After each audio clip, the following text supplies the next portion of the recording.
सलाम साहब, ये मेरी बेटी है। क्या ये तुम्हारी बेटी या फिर कोई काम वाली है? अरे साहब, आपको कोई गलत फहमी हुई है। मेरी बेटी ना वो आईएएस के एग्जाम की तैयारी कर रही है। क्या ये और आईएएस की तैयारी? अरे इससे अच्छा तो इसको घर के काम सिखा, कम से कम अच्छी काम वाली का काम तो करेगी। और वैसे भी तूने इसको साड़ी पहना रखी है। अरे जितने की ये साड़ी आती है 2-4 हजार रुपए और डाल के कोई अच्छी सी वेस्टर्न ड्रेस दिलवाना। मैंने ये साड़ी इसलिए पहनी है क्योंकि आज मेरा बर्थडे है और अपने बर्थडे वाले दिन मैं अपनी मम्मी का आशीर्वाद लेके सीधा मंदिर जाती, इसीलिए मैं इनके साथ यहाँ पर आई थी। और ये साड़ी भी मैंने इसीलिए पहनी है। बर्थडे? अरे अगर आज तेरा बर्थडे है तो कम से कम आज के दिन तो वेस्टर्न ड्रेस पहन लेती। और क्या कह रहे हो, आईएएस की तैयारी?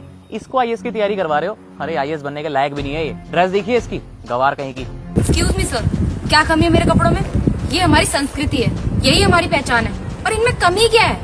ओ हेलो, मुझे ना ज्यादा ज्ञान देने की जरूरत नहीं है और मुझे मत सिखाओ कि फैशन क्या होता है और क्या नहीं। और दुनिया ना बहुत आगे बढ़ चुकी है। अरे मॉडर्न ड्रेस के जमाने में तुम इसको सूट साड़ी पहना के घुमा रही हो।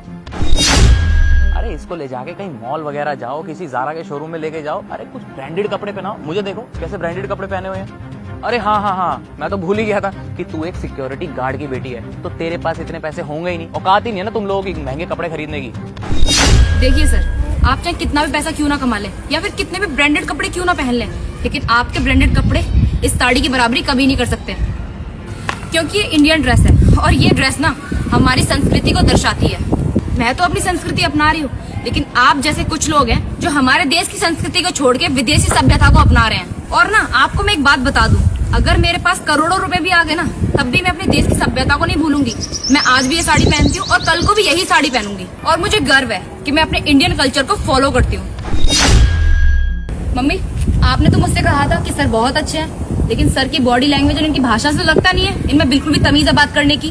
खैर, मैं इनसे बात करके ना अपना और टाइम वेस्ट नहीं करना चाहती। मैं जा रही हूँ यहाँ से, मुझे मंदिर जाना है। आप ही करो इनसे बात।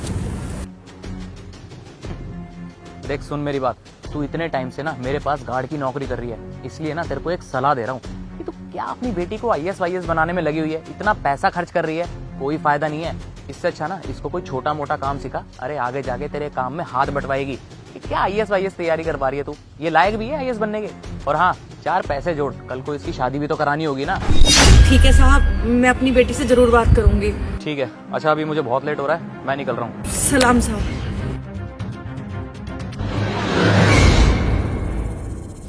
अरे मनीष, तू आ बैठ। और भाई तुषार कैसा है? मैं तो बिल्कुल ठीक हूँ मनीष, तू बता, बहुत टाइम बाद दिखा, कहाँ है आजकल और यहाँ कैसे आना हुआ? यार तुषार, मैं यहाँ से गुजर रहा था तो मैंने सोचा तुझसे मिलता हुआ चलूं। तूने बहुत ठीक किया, और बता। लेकिन तुषार, मुझे ना तुझसे एक बात करनी है। हाँ बोल ना, क्या बात करनी है तुझे? यार वो जो तेरी गार्ड है ना, उसकी बेटी आईएएस की तैयारी कर रही है, तुझे पता भी है या नहीं? हाँ पता है मुझे, सुबह ही मिली थी और बेइज्जत करके ना मैंने उसको भगा भी दिया। ज्यादा बन रही थी, हवा में उड़ रही थी। देख, अगर इन जैसे लोग आईएएस बनेंगे ना तो हम जैसे लोग कहाँ जाएंगे? आगे चल के यही लोग हमारे सिर पर तांडव करेंगे। देख तुषार, वो गार्ड तेरे यहाँ पे नौकरी करती है, तू उसको रोक कैसे ना कैसे करके। हाँ तू कह तो ठीक रहा है, उसको कैसे ना कैसे करके ना आईएएस बनने से रोकना ही पड़ेगा। अरे मैंने उसको सर चढ़ा रखा है, हर बार एडवांस सैलरी दे देता हूँ ना। इस बार देखता हूँ कि उसकी लड़की आईएएस बनेगी कैसे। अरे जब उसके पास पैसे ही नहीं होंगे तो वो फीस कैसे भरेगी आईएएस की? इस बार आएगी ना सैलरी मांगने तो मैं उसको दूंगा ही, मना कर दूंगा, और तो और उसको नौकरी से भी निकाल दूंगा। तूने बिल्कुल ठीक कहा। ठीक है तुषार, अब मैं चलता हूँ, और ध्यान रखना वो लड़की आईएएस ना बन पाए। ठीक है।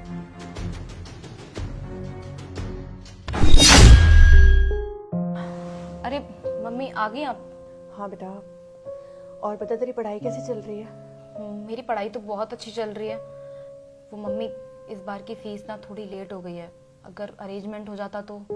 हाँ बेटा, तू बिल्कुल सही कह रही है। तेरी फीस ना इस बार बहुत ज़्यादा ही लेट हो गई है। क्या करूँ बेटा, इंतज़ाम हो ही नहीं पा रहा था। कोई बात नहीं बेटा, तू टेंशन मत ले, मैं अपने साहब से बात करके ना तेरी फीस का बंदोबस्त करवाती हूँ, क्योंकि बेटा तुझे पढ़ा लिखा के कामयाब इंसान भी तो बनाना है। अच्छा ठीक है बेटा, मैं चल के पैसों का बंदोबस्त करती हूँ। जी मम्मी। मैं आती हूँ। है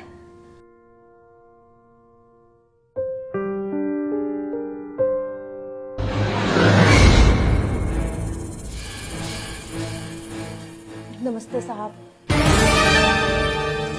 नमस्ते, लेकिन इस टाइम तू यहाँ क्या कर रही है? वो साहब, मुझे ना बहुत ज़रूरी बात करनी है आपसे। ये कोई टाइम है बात करने का?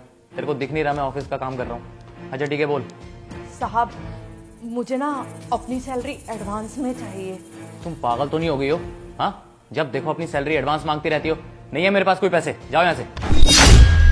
देखो साहब, मुझे ना अपनी बेटी की फीस भरनी है, इसीलिए सैलरी एडवांस में मांग रही हूँ आपसे। देख, तेरे को मैंने पहले भी समझाया था कि उसके आईएएस बनने में ना अपना टाइम वेस्ट मत कर। और कोई नहीं है मेरे पास पैसे। आईएएस बनने के चक्कर में ना तेरी सारी सेविंग्स खत्म हो जाएगी, समझी तू? ये फीस भरने की कोई जरूरत नहीं है। और सुन मेरी बात, अपनी बेटी को बोल आईएएस की तैयारी छोड़ के कोई छोटा मोटा काम पकड़ ले, ताकि किसी के घर में ना मेड की नौकरी कर सके, समझी? साहब आप कैसी बात कर रहे हो? ये जरूरी तो नहीं है कि अगर एक माँ पढ़ी लिखी नहीं है तो वो अपने बच्चे को भी ना पढ़ाए। अरे मेरे बच्चे का पूरा अधिकार है पढ़ाई पे साहब। सुन, अपनी ना बेइज्जती करवाना बार बार बंद कर, समझी? और तेरे साथ साथ ना लोग मेरी भी बेइज्जती करते हैं कि तेरे गार्ड की जो बेटी है वो आईएएस की तैयारी कर रही है। अब बता क्या बोलूं उनको मैं? साहब मैं अपनी बेटी को इसलिए पढ़ा लिखा रही हूँ ताकि पढ़ लिख कर ना वो बड़ी ऑफिसर बन सके। साहब हर एक माँ बाप का सपना होता है ना कि उनके बच्चे पढ़ लिख कर कुछ अच्छा करें। और साहब तभी तो मैं दिन रात एक कर रही हूँ अपनी बेटी की पढ़ाई लिखाई के लिए। अच्छा, तो तेरी बेटी के अंदर अगर इतनी काबिलियत है ना तो उसी से मांग ले पैसे। यहाँ क्यों आई है? चल निकल यहाँ से। और अपनी बेटी को बोल कोई स्टडी लोन करवा लेगी, समझी? मेरा टाइम वेस्ट मत कर, दोबारा मत आइयो अब, चल। अरे साहब मैं अपनी मेहनत के पैसे मांग रही हूँ आपसे, आप मुझे फालतू में सुनाई जा रहे हो। मैं कोई मुफ्त के पैसे थोड़ा ना मांग रही हूँ आपसे। और वैसे भी साहब ये तो कहीं नहीं लिखा ना कि एक सिक्योरिटी गार्ड की बेटी ऑफिसर नहीं बन सकती है। अरे ऑफिसर तो कोई भी बन सकता है ना। पढ़ाई लिखाई पे तो साहब सबका हक होता है, वो किसी से कोई छीन नहीं सकता। और वैसे भी साहब जरूरी तो नहीं है ना कि राजा का बेटा राजा बने। और मैं अपनी बेटी को ना पढ़ाने लिखाने में कोई कमी नहीं छोड़ रही हूँ। आप देख लेना, मेरी बेटी ना एक दिन ऑफिसर बन के जरूर दिखाएगी। मेरी बेटी ना साहब पढ़ने लिखने में बहुत होशियार है, बस वो तो मेरी वजह से ही पीछे रह जाती है क्योंकि हम गरीब लोग हैं। हमारे पास इतना पैसा नहीं है कि हम अपने बच्चे को पढ़ा लिखा सके वो बड़े वाले स्कूलों में जहां आप लोग पढ़े हैं। पर साहब मेरी बेटी कोशिश तो कर रही है ना। जो बच्चे काबिल होते हैं ना वो अपनी काबिलियत एक दिन जरूर दिखाते हैं, और मेरी बेटी के अंदर ना ये काबिलियत है साहब। मेरी बेटी एक दिन जरूर कुछ ना कुछ बन के दिखाएगी साहब। मुझे पैसे दे दो ना साहब, मैं आपके आगे हाथ जोड़ रही हूँ। तेरे को एक बारी में समझ नहीं आ रहा? कितनी बार बोलूं? मना कर दिया ना, नहीं है पैसे तो नहीं है। अब क्या तेरी नौकरी खा जाऊं मैं? हाँ, चल निकल यहां से।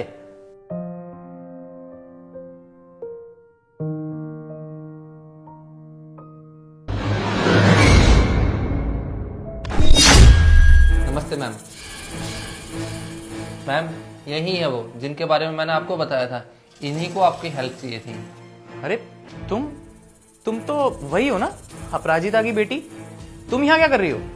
ये मेरा ही घर है और आप मुझसे मिलने आए हैं। और एक मिनट, पापा को तो और एक मिनट मम्मी को बुला लेती हूँ, उनको भी तो पता चले कि आज हमारे घर कौन आया है। मम्मी। हाँ बेटा क्या हुआ, कौन आया है? मम्मी देखिए ना कौन आया है हमारे घर। नमस्ते साहब, कैसे हैं आप? कैसे आना हुआ साहब? नमस्ते। मुझे मालूम ही था कि आपकी जो बेटी है वो बहुत ही काबिल है, और देखो ना वो आईएएस ऑफिसर भी बन गई। I am really proud of her. ये झूठी हमदर्दी का दिखावा ना मेरे सामने मत करना, समझे? मुझे अच्छे से पता है कि तुम्हारी वजह से मैंने कितनी सारी तकलीफें झेली हैं। मुझे ही पता है कि तुम्हारी वजह से मेरी पढ़ाई कितनी मुश्किल में पड़ गई थी। हमारे घर में 2 वक्त की रोटी तो बड़ी मुश्किल से बनती थी, पढ़ाई तो बहुत दूर की बात है। और ऊपर से आपने क्या किया, आपने मेरी मम्मी की नौकरी छीन ली। आपको पता है जब किसी गरीब आदमी की नौकरी जाती है ना तो उसका सारा का सारा बजट हिल जाता है। और अगर बच्चे पढ़ने वाले हो ना तो तुम जैसे लोगों की वजह से ना उनकी पढ़ाई पर असर पड़ता है। और खुशकिस्मती से मैं पढ़ाई में काफी अच्छी थी, इसीलिए आज मैं इस मुकाम पर हूँ। और तुम्हें देखो, तुम मुझसे आज मदद मांगने आए हो।